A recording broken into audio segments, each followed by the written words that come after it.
최첨단을 이끄는 CEO들은 하나같이 미래 산업을 바꿔놓을 가장 강력한 키워드로 인공지능 모빌리티를 꼽고 있습니다. 서울시도 지난 5년간 서울디자인재단과 함께 더 지능화되고 편리한 스마트 모빌리티 연구 개발을 진행해 왔는데요. 현재 기술은 어디쯤 와 있고 또 우리는 얼마나 준비가 되어 있는지 두 분 전문가 모시고 자세한 얘기 나눠보겠습니다. 스마트 모빌리티의 현 주소와 방향성을 짚어주실 분입니다. 송인호 국민대 자동차 운송 디자인학과 교수 나오셨습니다. 안녕하세요. 안녕하세요. 예. 자동차 산업의 미래를 전망해 주실 분입니다. 박재용 한국자동차 미래연구소 소장 모셨습니다. 네, 안녕하세요. 안녕하세요. 예.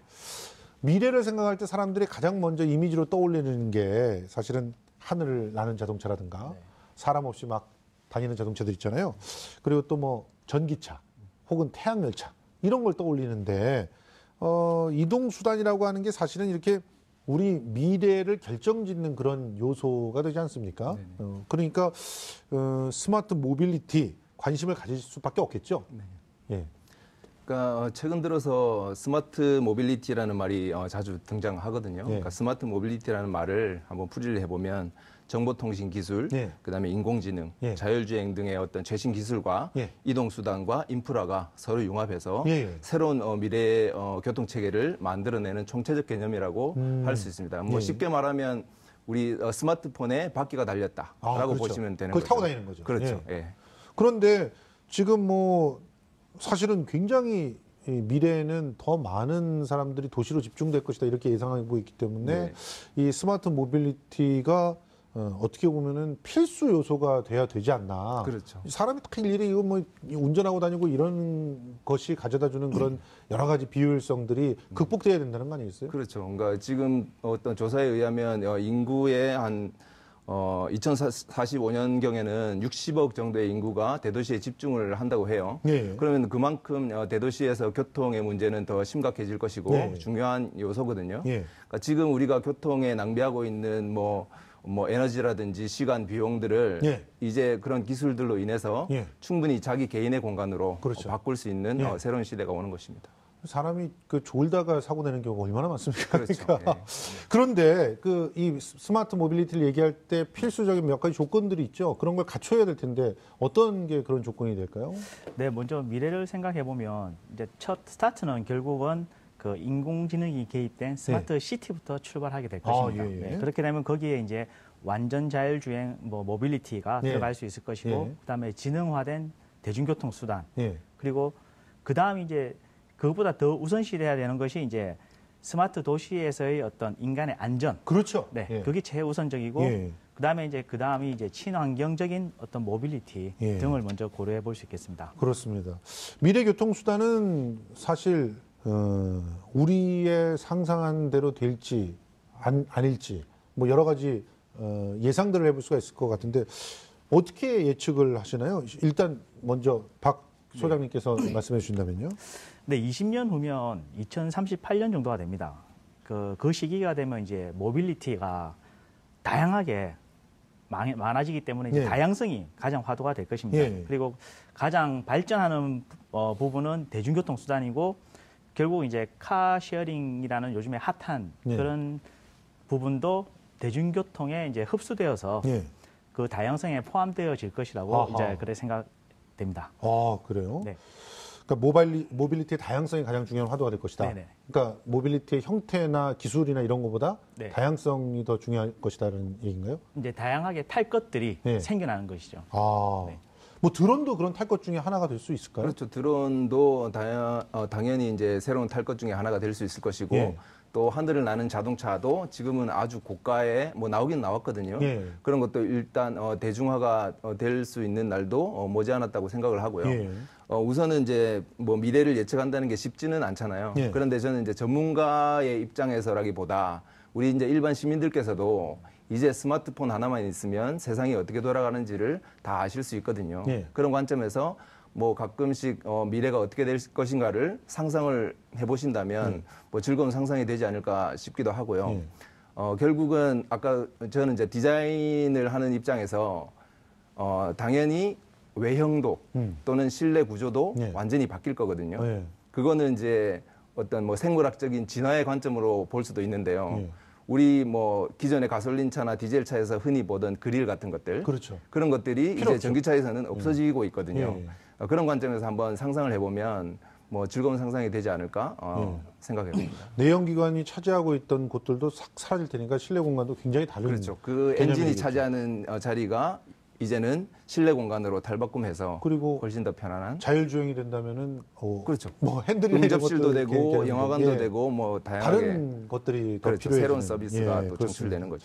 아니 근데 요즘에 그 사실은 자율주행도 굉장히 주목을 받고 있지만 이제 전기차에 대한 관심이 굉장히 뜨겁잖아요. 네. 특히나 내연기관을 사용하지 않겠다는 선언들이 막 나라에서 여러 나라에서 나오고 있는데 네. 이미 독일에서는 뭐 디젤 차는 주행 금지를 시켜버리겠다고 이렇게 맞아요. 얘기를 해서 난리가 났는데요.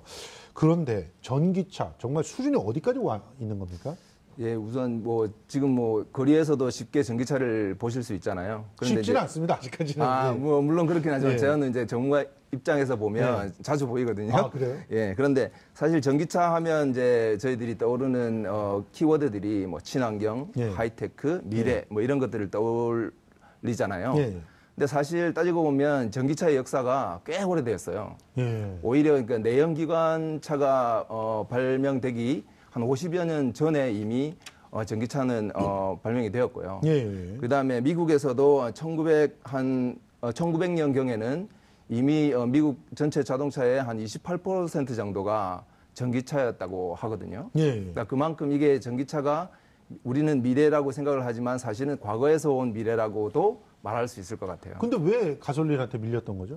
가솔린한테 밀렸던 것은 아시다시피 이제 1908년도에 헨리 포드가 이제 모델 T를 만들었잖아요. 예. 그거는 이제 컨베이어 벨트라는 대량 생산 방식 때문에 예. 가능했던 일인데 예. 그러다 보니까 이 대중의 수요의 관점에서 볼 때 전기차가 가지고 있는 약점들, 파워가 부족하거나 충전소가 부족하거나 예. 고가라는 예. 그런 것들 때문에 이제 약화가 된 거죠. 아하. 그런데 가솔린이 그때서부터 이미 이제 100여 년이 넘게 꼭 지금 성장을 하고 있는데요. 사실은 이것도 이제 새로운 도전의 위기를 맞고 있는 겁니다. 환경이란 부분이 가장 그렇죠. 큰 거죠. 1960년대 그다음에 70년대 석유 파동을 거치면서 각국에서 이제 전 세계적으로 친환경 정책을 내세우고 있고요. 예. 2009년에 이제 미국 같은 경우는 그 오바마의 예. 그린 뉴딜 정책의 예. 일환으로 예. 각 그 대기업들이 플러그인 하이브리드라는 이제 차종들을 내놓기 시작했어요. 예. 그 이후로 친환경 대체 에너지 차량들에 대한 수요가 급증하고 있는 추세입니다. 한 번 충전으로 이제는 600km도 달린다 그러던데, 네. 근데 이럼에도 불구하고 아직까지 전기차가 본격적으로 내연기관을 대체하는 모습들은 안 보이거든요. 네. 여러 가지 얘기도 있습니다. 뭐 음모론도 있고, 네, 네. 뭐 유명 석유 회사들 때문이다, 뭐 이런 얘기들도 있는데 실제로 대세가 되는 시대는 언제쯤 가능할 것 같으세요? 사실은 뭐 전기차가 나오면서 가솔린 차가 뭐 언제 없어지느냐 예. 뭐 이런 거 이런 것까지는 사실은 예측하기 힘들지만 예. 대세가 되는 시점은 전반적인 경향으로 볼 때 2030년대 후반 정도로 보통 예측을 하고 있습니다. 얼마 안 남았어요. 네네. 예, 2030년대 후반. 네. 그러니까 지금도 보면은 뭐 볼보 같은 데는 뭐 내년도부터 그냥 무조건 모든 차에게 네, 전기 모터 2019년부터 신겠다고 하고 모든 있고. 생산 차종에 전기 모터를 달겠다는 말도 있고요. 근데 이렇게 이제 2030년 중반 이후에 전기차로 이렇게 싹 바뀐다. 그럼 우리 패턴이 완전히 달라지겠죠?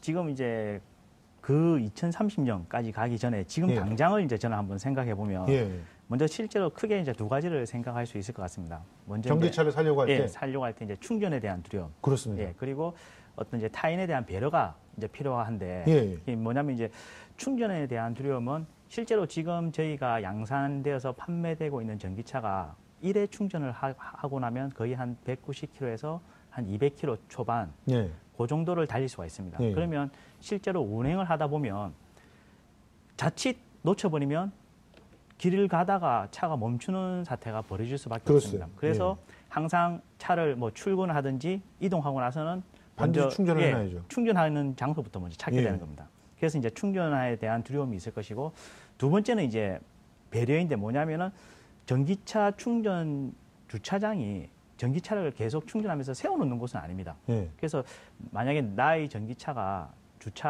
주차를 해서 충전을 완충이 되었으면 그 차를 빼고 다른 사람이 또 충전할 수 있도록 아하. 그 자리를 비워줘야 됩니다. 예. 그러니까 그런 배려가 필요한데 만약에 그런 게 안 되고 우리나라에 있는 전국에 있는 주차장에 주차 공간에 충전 시설이 다 되어 있다면 아무 상관없습니다. 예. 하지만 그게 안 된 경우에는 좀 그런 배려하는 마음이 필요하지 않을까. 근데 지금은 그런데 네. 벌써부터 뭐 보니까 집에서도 충전할 네. 수 있는 그런 충전 라인들 같은 거 막 판매되고 막 네. 이러더라고요. 네. 그러니까 조금만 미래로 가면은 사실은 충전에 대한 어려움은 좀 많이 사라지지 않을까요? 이제 충전 인프라가 많이 구축이 되면 예. 그런 아마 고민은 없을 겁니다. 지금 예. 저희가 이제 내연기관 자동차를 타면서 연료가 떨어졌을 때 가까운 주유소에 언제든지 가서 주유를 할 수 있지 않습니까? 그렇죠. 그런 거와 마찬가지로 충전에 대한 개념도 이제 뭐 예를 들면 도로에 충전 시설이 깔린다든지 예. 혹은 주차할 때 자동으로 콘센트를 안 꼽더라도 예. 자동으로 무선 충전이 된다든지 예, 예. 그런 시설이 이제 또 나타나지 않을까. 그러니까요. 네. 그렇게 되면 이제 물론 이제 기름 넣는 시간보다는 시간이 더 걸리겠죠. 충전하는 네네. 시간이. 그렇지만 휴게소 같은 데 딱 세워놓으면 네. 자동으로 충전되기 시작해서 네. 뭐 가서 뭐 일 보고 딱 나오면은 어느 정도 충전이 돼 있다든지 이제 고속 충전 기술이 발달되면은 그게 완충도 뭐 된다든지 이런 맞습니다. 일들이 가능할 것 같은데 그때 되면은 전기차가 많이 좀 싸지겠죠. 그렇죠. 네. 지금은 너무 비싸가지고. 지금은 양산되는 전기차라 하더라도 거의 4천만 원, 이제 보조금 지원 없이 4천만 원 초반에서 중반 정도 되니까 네. 쉽게 접근할 수 있는 가격은 아닙니다. 아니 4천만 원이면 그래도 도전해 볼 만한데요. 그렇습니까? 그렇죠. 아니 뭐 테슬라 같은 데서 1억 넘은 차 이런 것만 보다가 네, 네. 4천만 원. 그리고 지금 현재 팔리고 있는 차 중에서 하이브리드가 아닌 아니, 예, 차들 순수죠. 예. 순수 전기차 중에 4천만 원 하는 차가 있나요? 현대자동차의 아이오닉, 아. 네, 그런 차들하고 이제 GM 대우의 볼트 같은 네. 차종도 있을 수 있고. 아, 네. 경차에 가까운 차지 네, 않습니까? 네, 볼트 네. 같은 경우. 알겠습니다. 경차를 4천만 원씩이나 낸다 그러면 좀 많이 좀 힘들어 하시겠죠. 자, 그런데 국토교통부가 진짜 2020년까지 자율주행차 그 상용화를 하겠다 이렇게 얘기를 했단 말이에요. 근데 레벨 3 네. 이게 어느 정도 수준인 거예요? 네, 실제로 이제 어쩌면 웃을 수 있는데 저희가 1985년도에 네. 이미 자율주행을 했습니다. 현대자동차의 1세대 소나타가 이제 크루즈 컨트롤이라는 기능으로 자율주행을 했는데 그거는 물론 이제 레벨 제로 수준입니다. 아하. 네. 그러면 이제 지금 현재 현대자동차에서 판매되고 있는 이제 자동차 중에서 고속도로 주행 지원 시스템이 있는데 요것이 이제 레벨 2에 해당합니다. 아, 저기 표가 나와 있네요. 네. 예. 그러면은 이제 발은 사용 안 해도 되고 두뇌의 인지와 예. 손은 사용해야 되는 수준의 단계입니다. 예, 예. 그러면 이제 국토부에서 2020년도에 제안하는 이제 레벨 3 수준의 어떤 자율주행차를 상용화할 것이라고 했는데 이 레벨 3 수준은 이제 부분 자율주행으로서 돌발 상황 발생했을 때는 운전자가 활성화가 비활성화가 됩니다. 예. 예, 그래서 운전자가 개입해서 안전하게 차를 예. 컨트롤을 할 수 있어야 됩니다. 아하. 네. 그 상 단계라면은 사실은 자율주행이라고 말하기도 약간 못하고 그렇지 않습니까? 네, 그 정도 그게 되면 이제 그 돌발 상황이라고 하는 것이 전제가 되잖아요. 네, 맞습니다. 원래 실제로 그런 돌발 상황도 차가 제어를 하기는 해야 되지만 그렇죠. 아직까지는 이제 그런 단계까지는 안 가 있습니다. 그 3에서 4레벨로 넘어갈 때까지 시간이 꽤 걸리겠는데요? 그렇죠. 좀 아무래도 아직 좀 더 기다려야 되지 않을까. 예, 4레벨 정도가 가면 모든 것들이 이제 자율로 된다는 건데 지금 현재 전 세계 자율주행차 기술 좀 알고 싶습니다. 어느 정도 수준입니까? 네, 이제 자율주행 차라는 게 사람이 운전을 하지 않고 예. 스스로 차 자체가 주변 환경을 인지해서 운행되는 이제 스마트한 자동차를 말하는 거잖아요. 예. 네, 여기에는 이제 필수적으로 들어가는 핵심 기술들이 있습니다. 이미 뭐 일부 되기도 했는데, 그러니까 ADAS라고 불리는 뭐 차선 이탈 경보라든지, 그다음에 장애물 경보, 자동 주차 등의 어떤 선진 기술, 그리고 이제 더 중요한 것이 이제 ICT라고 말하는 정보통신 기술과 결합된 인포테인먼트 시스템 등 새로운 편의 서비스를 제공하는 차량을 말하는 거거든요. 이미 이제 그 자동차 회사가 아닌 IT 업체 구글이 2015년에 완전 자율주행차를 시연에 성공을 하기도 했습니다. 예. 그럼 몇 레벨이라고 봐야 됩니까? 지금 현재 레벨. 그때 한 거는 이제 핸들조차 없는 거니까 예. 레벨 4, 5에 이르는 거죠. 아, 예. 대단하네요. 예, 예. 그런데 이제 그게 이제 상용화하는데 이제 문제가 있는 것이고 예. 이제 구글이 앞으로 계속 그 자율주행차를 발전을 시킬 것인지는 아마 기로에 서 있는 것으로 보여지고요. 예. 그다음에 이제 다른 대기업들 아시다시피 뭐 테슬라, 벤츠, BMW, 뭐 현대자동차도 뭐 레벨 3 정도는 지금 시연을 하고 있고요. 예. 네, 그런 단계고 그다음에 이제 지금 상용화 되기에 좀 문제점이 있는 것은 라이다라는 이제 핵심 기술이 있거든요. 예. 이제 물체와 거리를 이제 빛을 통해서 측정하고 예. 분석하는 건데 예. 그게 지금 상당히 고가입니다. 예. 그래서 어느 정도 시점이 지나면 그게 이제 가격 경쟁력을 가져야 될 것이고 예. 그래야 일반 소비자들이 좀 편하게 그 차를 활용할 수 있지 않을까 생각합니다. 이거 간단하게 좀 짚고 넘어가고 싶은데 네. 자율주행차의 핵심 기술은 네. 일단은 앞에 있는 장애물 등등을 파악해서 네. 자동으로 제어하거나 서거나 피해가거나 할 수 있는 그런 기술도 필요하지만 네.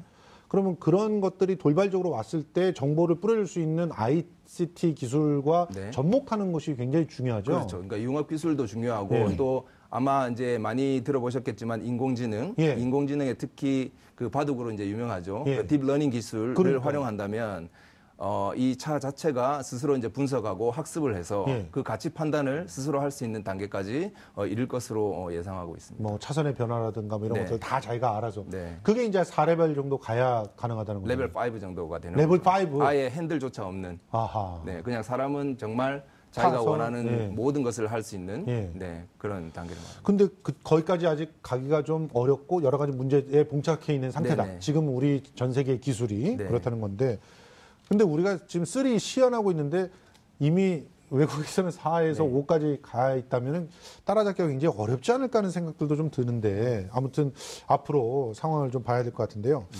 이 부분이 또 굉장히 중요한 그런 미래에서의 그 변화인데 앞으로는 차를 사지 않을 것이다 이런 얘기들도 나오거든요. 네. 전부 공유할 거다. 왜냐하면 정말 온전한 의미에서의 정보가 다 차와 함께 이렇게 공유되는 세상이 온다면 네.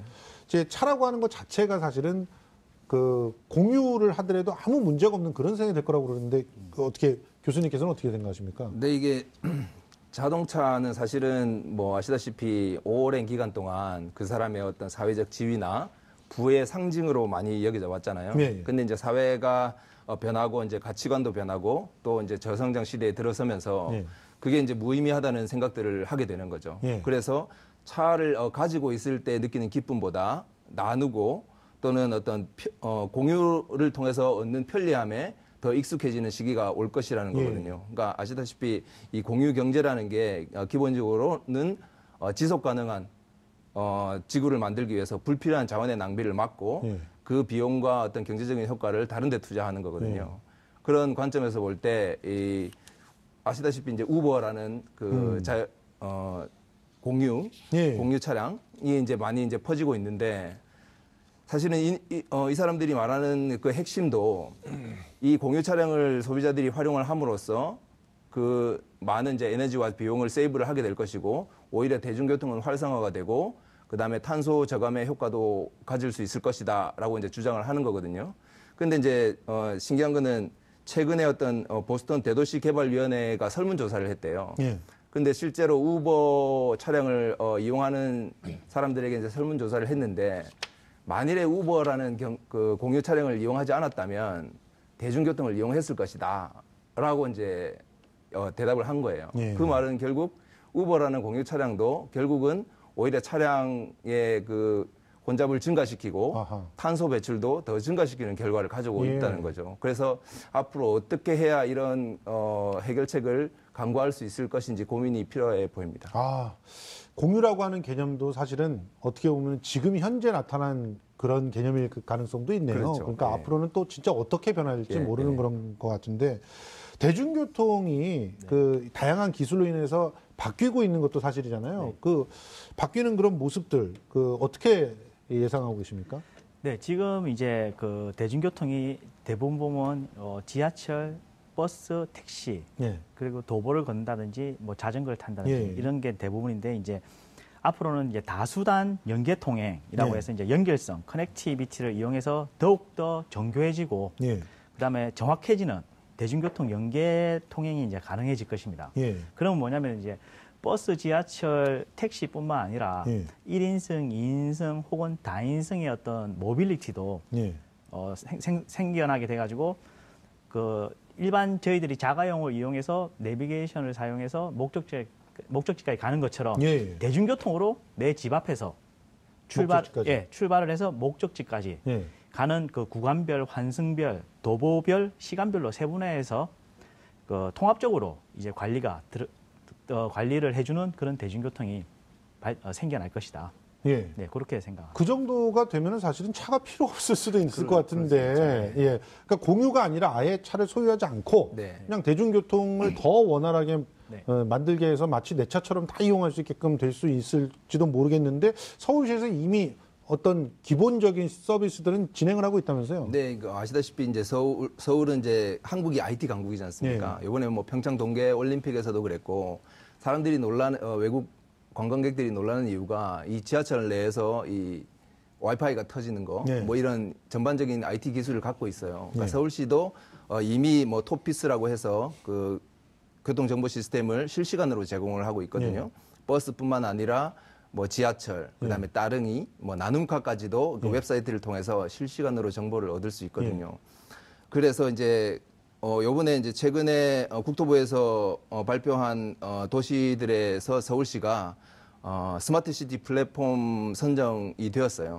그래서 그것들과 이제 스마트 시티 플랫폼이 구축이 되고 또 아까 말씀하신 이제 새로운 교통수단들이 잘 융합이 되면 아마 훨씬 더 세계적인 브랜드로 탄생하지 않을까 싶습니다. 그렇네요. 그런데 이런 스마트 모빌리티가 우리 사회를 바꿔놓는 그런 가장 큰 변화의 초점, 그럼 뭐라고 생각하십니까? 사실은 이제 뭐 서울시의 교통 정책에서도 말하는 거지만 예전에 이제 개인 교통 중심에서 대중교통 중심으로 이제 앞으로 나아가야 될 방향은 인간 중심이 이제 그 화두가 되고 있거든요. 그래서 결국은 아무리 기술이나 뭐 어떤 인프라가 잘 구축되어 있어도 사람들이 그것을 쉽게 받아들이지 못하면 그건 무용지물이잖아요. 그렇죠. 그래서 어떤 홍보라든지 그다음에 뭐 경험을 체험하게 함으로써 새롭게 이제 바뀌어질 변화되는 모습에 쉽게 적응할 수 있도록 하는 뭐 다각도의 연구 및 노력이 필요할 것 같습니다. 어떻게 우리 스마트 모빌리티가 바꿔놓는 사회에 대해서 어떻게 전망을 하시는지요? 실제로 이제 가까운 미래는 이제 앞으로 10년에서 15년 정도 후까지는 이제 자동차라는 모빌리티의 파워트레인이 지금 이제 저공해 차에서 무공해 차로 변하는 시기라고 볼 수 있습니다. 그래서 적어도 이제 2025년 이후가 되어서 이제 완전 자율주행이 서서히 윤곽이 드러나게 되면 이제 그런 어떤 무공해 차의 완전 자율주행까지 접목되어서 다양한 분야에 적용되기 이제 시작할 것이다. 그리고 이제 공유 문화에서 오는 어떤 그 대중교통의 다양성으로 인해서 발생하는 문제점들도 이제 변화 가운데 하나가 될 것입니다. 네, 그런 거 보면 이제 어떤 것들이 있냐면 그 다양한 모빌리티의 어떤 유지 관리, 그다음에 보수, 재활용, 폐기 같은 그런 문제점도 아마 사회적 문제로 발생할 것이다.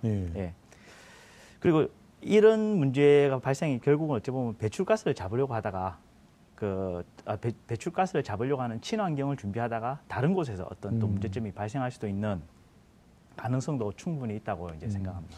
너무 미래를 갖다가 얘기를 하다 보니까 아마도 이제 우리 시청자 여러분들께서 여러 가지 우려와 또 기대가 막 혼란스럽게 이렇게 직조되는 그런 모습들을 갖다 좀 느끼실 수 있을 것 같은데 일단 저는 교수님께 두 가지를 좀 여쭙고 싶어요. 서울시 이 미래를 어떻게 준비하고 있는지와 하고 우리 시민들이 미래 산업을 받아들일 때 놓치지 말아야 될 것. 이걸 짤막하게 좀 정리를 해주시죠. 네, 뭐 제가 뭐 서울시를 대변하는 사람은 아니지만 우연찮게 그 서울 디자인 재단에서 스마트 모빌리티를 연구를 하게 되었습니다. 그러니까 서울 디자인 재단이 이제 서울시 정책을 공공 디자인의 입장에서 연구하고 또 시민들의 삶의 질 개선을 위해서 연구하는 기관이거든요. 그런데 2014년부터 이제 디자인이 서울 대중교통을 위해서 무엇을 할 수 있을 것인가라는 이제 물음을 가지고 서울시의 협조와 서울연구원의 협조로 이제 국내외 유수 연구기관과 함께 거버넌스를 구축을 했어요. 그래서 이제 이미 이제 서울 대중교통은 충분히 세계에 뽐낼만 하지만 그래도 이제 미래를 대비하는 차원에서 부족한 것은 무엇이고 또 앞으로 개선해야 될 점은 무엇인가에 대해서 연구를 한 거거든요. 근데 여전히 뭐 오래된 지하철이라든지 그다음에 정보 시스템이 잘 갖추어져 있다고는 해도 예. 외국인들이 볼 때 또는 어떤 분들이 볼 때는 그게 불명확하거나 이런 부분들을 개선하는 부분 예. 그리고 지금 정보 안내 시스템을 이제 개선을 하는 것과 그다음에 이제 교통약자, 교통약자에 대한 배려가 아직도 여전히 부족하다고 파악을 했어요. 그래서 이제 다각도로 연구를 하고 그 결과물을 2016년과 2017년 전시회와 컨퍼런스를 통해서 이제 발표를 했습니다. 물론 이제 책자를 통해서도 아마 시민들께서 공유할 수 있을 것이고요. 네. 그러면 우리 시민들께서 놓치지 말아야 될 그런 부분은 어떻게 당부를 하고 싶으십니까? 그러니까 뭐 아까도 뭐 서두에도 잠깐 말씀드렸지만 이제 관심이 필요하죠. 그러니까 새로운 기술이 사실은 어느 순간 내 앞에 탁 나타나는 것이 아니고 서서히 이제 비에 젖듯이 스며들 텐데 서울시에서도 그렇고 또 시민들께서도 그렇고 서로 이제 소통이 필요한 거죠. 항상 새로운 기술은 먼저 시민들에게 보여드리고 그다음에 시민들의 요구사항을 충분히 받아들여서 부담 없이 자기 일상생활에 녹여들 수 있도록 하는 지혜가 필요할 것 같습니다. 알겠습니다. 예, 지금까지 송인호 국민대 자동차 운송 디자인학과 교수 그리고 또 박재용 한국자동차 미래연구소 소장과 함께 스마트 모빌리티와 미래의 교통수단이 바꿔놓는 사회들에 대해서 한번 짚어봤습니다. 두 분 고맙습니다. 감사합니다.